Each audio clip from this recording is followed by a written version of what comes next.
Welcome to Candid Canvas once again. So today we again have a very dynamic personality with us as we have promised कि हम हमेशा एक challenging personality आपके सामने लेकर आएंगे जो हम लाए हैं। हमारे साथ बैठे हैं मिस्टर अनीश अब्बासी जी जो बीजेपी प्रेसिडेंट हैं माइनॉरिटी मोर्चे के और फाउंडर भी हैं पैसिफिक डिज़ाइनर कंपनी और ब्राउन शुगर कैफ़े के। So welcome mister Anish to Candid Canvas powered by Luxury Aesthetics. Mister Anish Abbasi, सबसे पहले आप मुझे ये बताइए कि आपने पॉलिटिक्स में आने का कैसे सोचा और क्या क्या चैलेंजेस फेस किए इसके लिए। साइमा जी, पहले मैं आपको एक बात बताना चाहता हूँ कि मैंने पॉलिटिक्स में आने के लिए अपने मिशन को चुना है, एम्बियंस को नहीं चुना। मैंने एक अपने दिमाग में एक सोच बना रखी थी एक मिशन को लेकर, तो उस मिशन पर मैं चल रहा हूँ।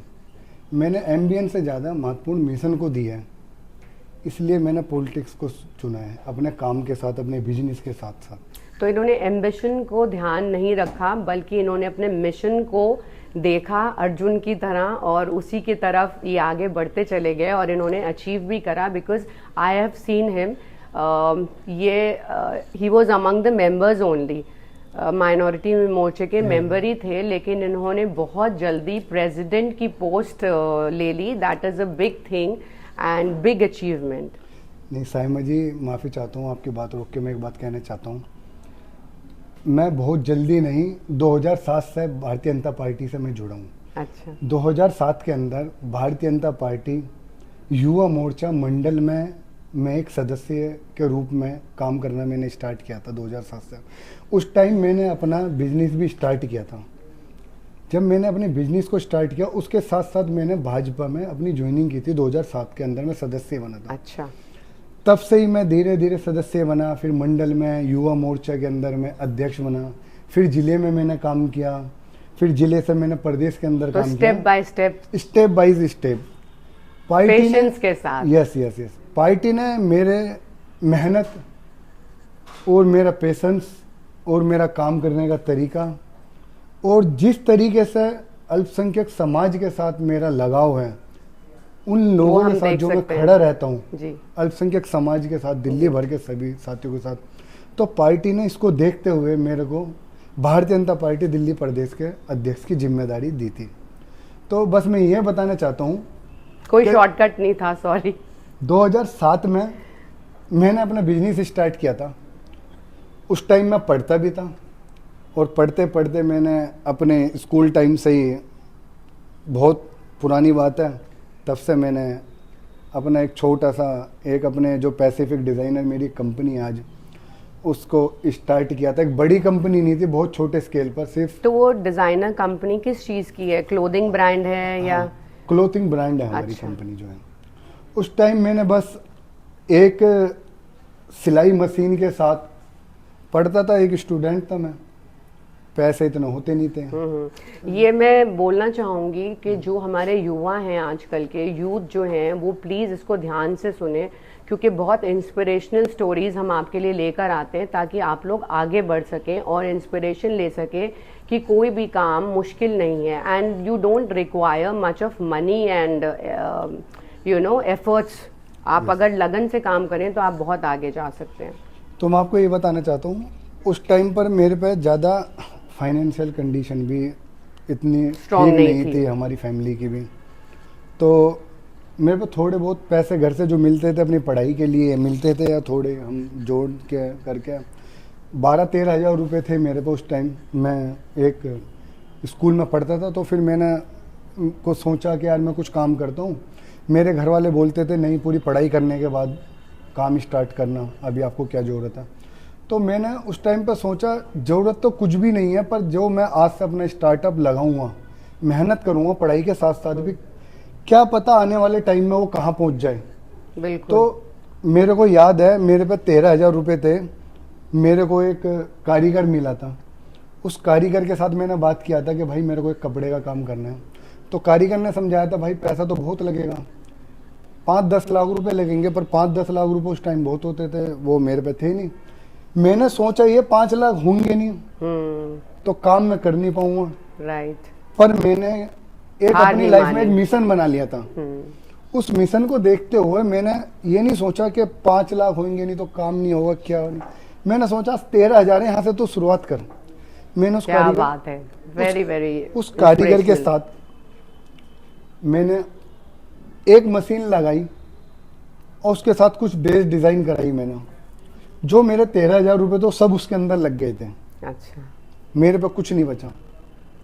एक ड्रेस डिजाइन कराई? हाँ, ड्रेस डिजाइन करी, मशीन आई। फीमेल का करते हो आप, मेल का? मेल का। अच्छा। तो जब वो ड्रेस डिजाइन कराई उसमें सारे पैसे हमारे लग गए, तो मेरे पास कुछ नहीं बना। तो मैंने अपने घर में बोला कि मेरे को 10,000 रुपये और आप उधार दे दो।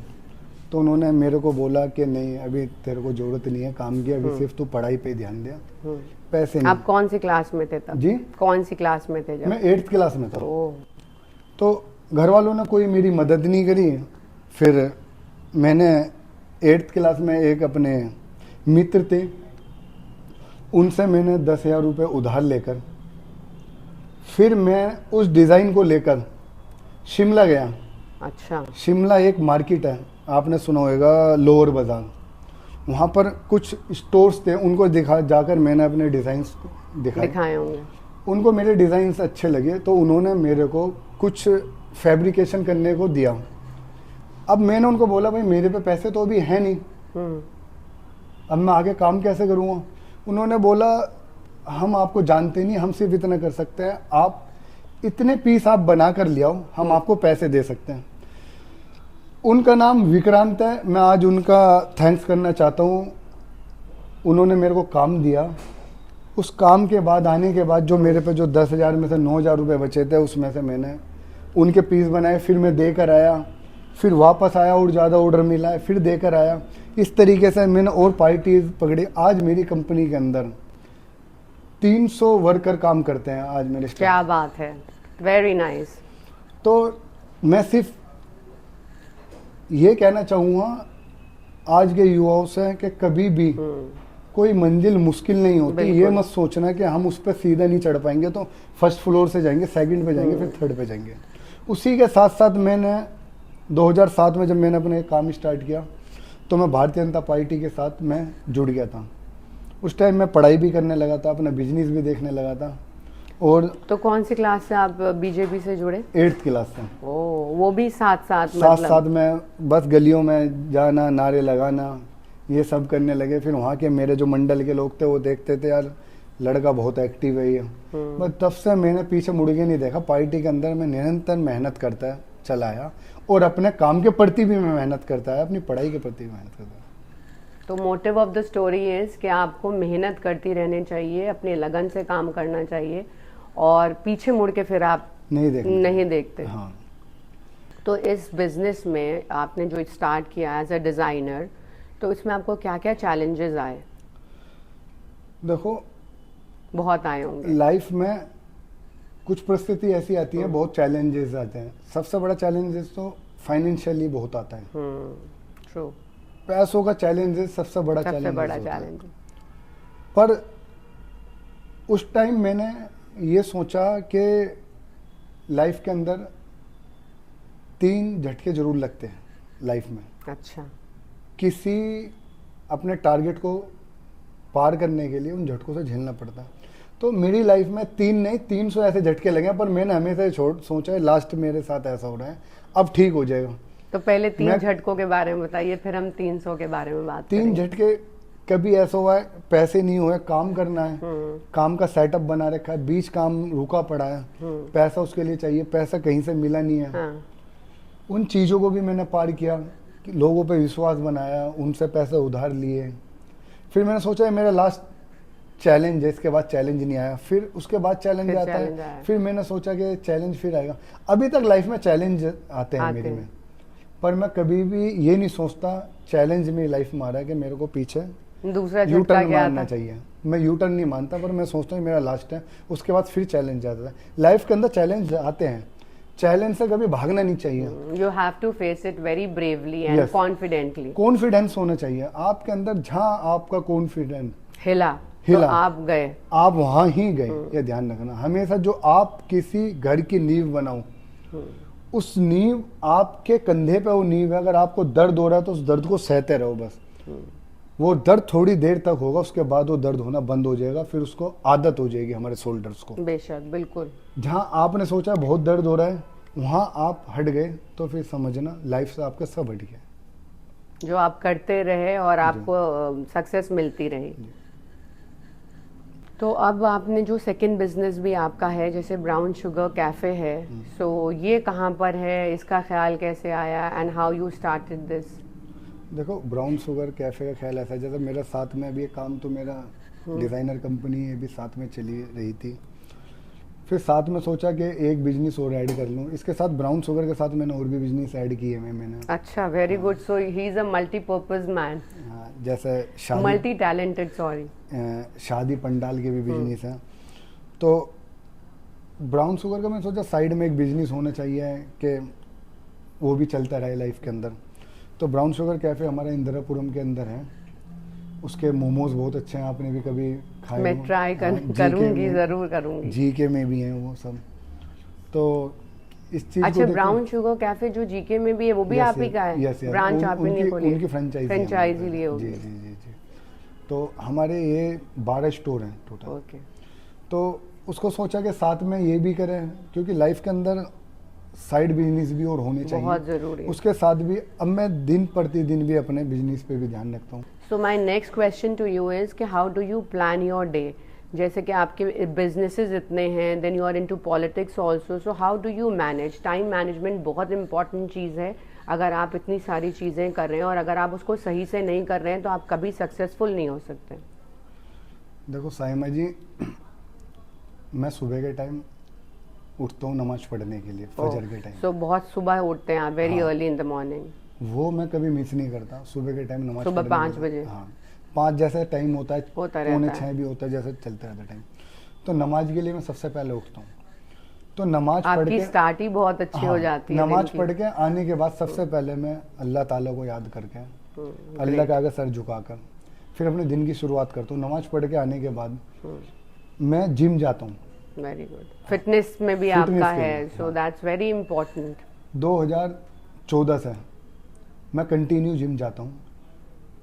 वहाँ जाने के बाद, जिम जाने के बाद मैं 9 साढ़े 9 बजे तक अपने घर पर आकर थोड़ा 10-1 मिनट का रेस्ट कर कर अपने 10 बजे तक मैं घर से निकल जाता हूँ।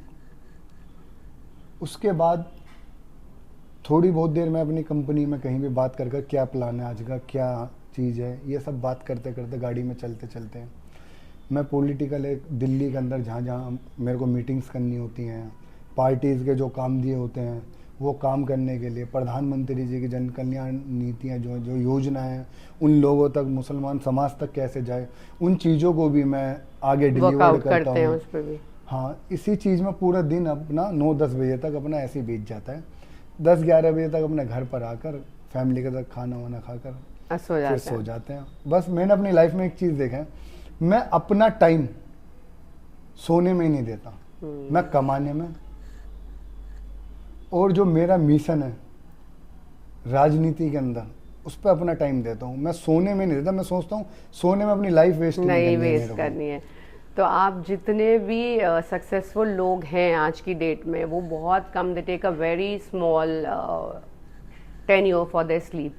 तो जो नींद का टाइम होता है उनका बहुत ही कम होता है। मैं जब अपने नींद, कितने घंटे सोते हैं आप? मैं मैक्सिमम 5 घंटे सोता हूँ। उससे पहले भी मैं रात के टाइम घर जाके भी अपने काम वाम के सारी डिटेलिंग लेना, फिर पार्टी के जो काम होते हैं वो सारे करना, वो भी रात को भी जाके मैं घर भी करता हूँ। पर मैंने अपनी लाइफ में ये देखा है कि मेरे को सो के अपनी लाइफ वेस्ट नहीं करनी, क्योंकि लाइफ में जितने दिन होते हैं हमारे, उतने उसके हाफ डे तो हमारे सोने में बीत जाता है। तो क्यों ना उसके हाफ में से हाफ को बचाया जाए, अपनी लाइफ पर लगाया जाए। Good, very good. और ये हम लोगों के आजकल के यूथ को ये समझना चाहिए कि जैसे लेट नाइट स्क्रॉल कर रहे हैं, रील स्क्रॉल कर रहे हैं, या टाइम वेस्ट कर रहे हैं अपना, don't waste your time in such stupid things because that will not give you anything. आप अपना टाइम सेव कीजिए, टाइम से सोएं, टाइम से उठें, and most of the time you should involve in work rather than sleeping. So आप मुझे ये बताइए कि सोशल रिस्पॉन्सिबिलिटीज़ जितनी भी हैं आपकी लाइफ में, आप उसे कैसे इम्प्लीमेंट करते हैं और कैसे फुलफ़िल करते हैं? देखो, आपको मैं बताना चाहता हूँ, जब 2020 में शायद कोरोना आया था, जी। तो आप मेरे फेसबुक पर जाओगे तो वहाँ पर देखोगे मैंने कंटिन्यू 84 डेज कंटिन्यू मैंने 2-2 हज़ार लोगों का क्योंकि खाना सेवा बनाया है। करी है।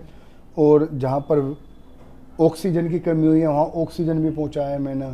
हर मतलब जितना मेरे पर हो सकता था आपने उसकी मैंने हेल्प करी अपने लोगों आप को की, सोचा था कि मेरे पर कुछ नहीं रहे, पर जो ये संसार है इस टाइम यहाँ पर, वो बच जो ये जाए। लोग हैं वो बच जाए। मैंने उस टाइम ये भी नहीं सोचा। कुछ लोग मेरे को ये बोलते थे, यार तू इतना पैसा लगाएगा सब खत्म हो जाएगा, ये बीमारी कितने साल चलेगी, तेरे पे कुछ नहीं रहेगा। अब ये कंडीशन आ गई है कि आपके पास जो भी सेविंग है उसको बचा कर रखो, कुछ नहीं बचने वाला, ये बीमारी कब तक चलेगी। उस टाइम परिस्थिति ये आ गई थी साइमा जी, किसी को ये नहीं पता था कब ठीक होगा। सब यही एडवाइस देते थे कि अपने पास जो पैसा उसको संभाल के रखो, पर मेरे मन के अंदर एक चीज थी कि नहीं, इंसानियत, जो इंसानियत बहुत बड़ी से चीज़ जुड़े हुए लोग हैं, जो मेरे समाज के लोग हैं या जो मेरे आसपास लोग रहते हैं, कोई भूखा नहीं सोए। जहाँ तक मेरे संपर्क हुए हैं, जहाँ तक मैंने अपने पैर फैलाए हैं, या दिल्ली में जहाँ जहाँ मैं गया हूँ, जितना आपने मेरे पर हुआ सबका है किया है। मैंने उन सब की मदद की है। उन सब की दुआएं वही आज दुआएं मेरे काम साथ हैं। आती हैं। Those blessings are a treasure for you, because we have also done during Covid, so we also know, हम लोगों ने भी अपना बेस्ट दिया कोविड के टाइम में, और बेस्ट हम लोगों ने हेल्प करी जिससे भी जितनी भी हो सकी। कोविड के टाइम पे साइमा जी मैं एक बात और बताना चाहता हूँ। एक स्टेट ऐसे आ गई थी जहाँ पर आपने देखा होगा कि एक दूसरी चीज़ों को टच भी नहीं किया जा रहा था। लोग भाग रहे थे एक दूसरे भाग रहे थे। उस टाइम पर मैं खाना बनाकर खुद, मैंने अपने यहाँ हलवाई लगाए हुए थे, उनसे खाना पैक करवा कर अपने साथ 4-4 5-5 गाड़ियाँ लेकर वेरी गुड मैं सोसाइटी के अंदर जाता था। First floor, second floor, third floor खुद चल चल कर उनके गेटों पर दे देता। उसके बाद मैंने कंटिन्यूसली जो एरिया में सैनिटाइज होते हैं, सैनिटाइजर से मशीनें लगाई थी मैंने। सिर्फ मैंने उस टाइम पे ये नहीं सोचा था कि मैं एक नेता हूँ या मेरे को नेता बनना है या मेरे को वोट लेनी है इसलिए मैं सब कर रहा हूँ। सिर्फ मैंने वो जो काम किया था एक इंसानियत के नाते कि कोई इंसान भूखा नहीं सोए। वो ही सबसे ऊपर है और इंसानियत ही रह जाती है। Humanity is the best asset which you have. So ये सुन के बहुत खुशी हुई, और आपको और तरक्की मिले, आप और आगे जाएं। हम सब की दुआएं आपके साथ हैं। जैसे हमारे लिसनर्स जो हैं वो काफ़ी यंग हैं और यूथ हमें ज़्यादा फॉलो करता है। लाइक मेरे जो फॉलोअर्स हैं mainly they are from 24 to 34 years of age. So मैं उनके लिए आपके थ्रू कोई मैसेज आप उनको देना चाहें जो नेता बनना चाहते हैं, लीडर बनना चाहते हैं, पॉलिटिक्स में जाना चाहते हैं या बिजनेस में जाना चाहते हैं, उनके लिए कुछ अच्छा सा मैसेज। मैं आज के यूथ के लिए एक बात कहना चाहूँगा कि सबसे पहले अपने फिजिक्स पे भी ध्यान दें, साथ साथ जो आपकी स्टडी है उस पर भी ध्यान दें, पर कुछ एजुकेशन इज इम्पोर्टेंट। हाँ, वो ज़रूरी है। एजुकेशन कंप्लीट होने के बाद किसी को अगर कहीं पर नौकरी नहीं मिल पाती है, नहीं लग पाती है, तो उन युवाओं को मैं ये कहना चाहूँगा कि अपना स्टार्टअप की प्लानिंग करें। बड़े स्केल पे नहीं कर सकते तो छोटे स्केल पर करें। आज भारत जो है, यहाँ जो भारत के अंदर चीज़ें बन रही हैं और विदेश वालों को भी इस भारत के प्रोडक्ट की आज ज़रूरत है।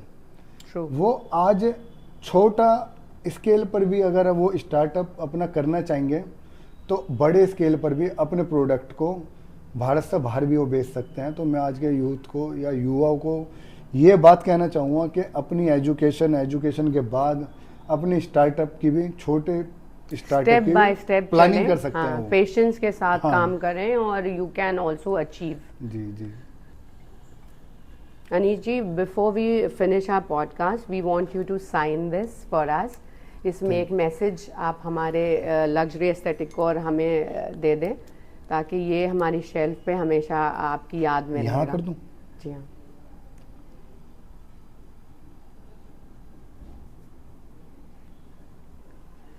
Thank you so much. So before signing off, I would love to give him a gift from Luxury Aesthetic as usual. So these are the assorted creams. Saima ji बहुत अच्छा लगा, गिफ्ट देख के ज़्यादा खुशी हुई thank you. So very it was very inspirational, very good show. और आपसे मिलकर आज मुझे आपके बारे में बहुत सारी चीज़ें पता लगी, आपके अचीवमेंट्स का पता लगा, चैलेंजेस का पता लगा. आपने एक यूथ को बहुत अच्छा मैसेज दिया है. आई होप कि ये यूथ इसको फॉलो करें and they should be successful in their life. So thank you for watching candid canvas. Stay tuned for the next.